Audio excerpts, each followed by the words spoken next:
యుద్ధములో సంసోను ఒక్కడే మనుష్యుడుగా కనబడుతూ ఉన్నాడు కానీ యెహోవా ఆత్మ అతని మీదికి బహుబలముగా దిగి వచ్చినందున గాడిద దవడ ఎముకతో 1000 మంది ఫిలిస్తీయులను నాశనం చేసి ఉన్నాడు, చంపివేసి ఉన్నాడు, జయించి ఉన్నాడు.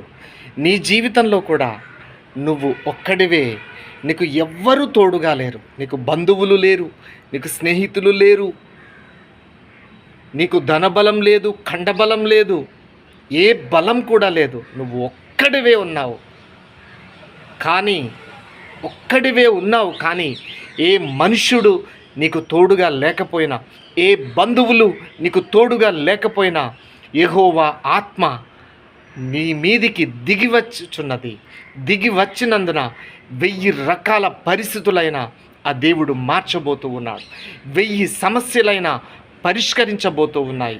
1000 మంది శత్రువులు అనే సాతాను శక్తులు నీ ప్రార్థన ద్వారా కూలి పడిపోబోతున్నాయి. ఎందుకంటే దేవుని ఆత్మ 1000 సమస్యలు, 1000 రకాల కష్టాలైనా పరిష్కరించబోతూ ఉన్నాడు. ఎందుకంటే అంతటి శక్తిమంతుడైన దేవునిని నీవు కలిగి ఉన్నావు. కాబట్టి నువ్వు ధైర్యంగా ఉండాలి.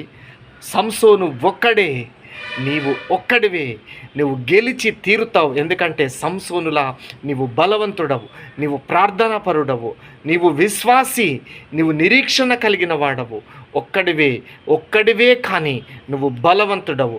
ఎంత బలవంతుడవు అంటే 1000 సమస్యలైనా, అప్పులైనా, ఏదైనా నీ జీవితంలో ఏదైనా, ఏ కష్టమైన ఇబ్బందినైనా జయించగలిగిన ఆత్మ నీ మీదికి దిగి వచ్చిచున్నందున 1000 పరిస్థితులైన నీ ద్వారా మారబోతూ ఉన్నాయి. 1000 శత్రువులు, సాతాను శక్తులు కూలబోతూ ఉన్నారు. దేవునికి మహిమ కలుగును గాక. ప్రైజ్.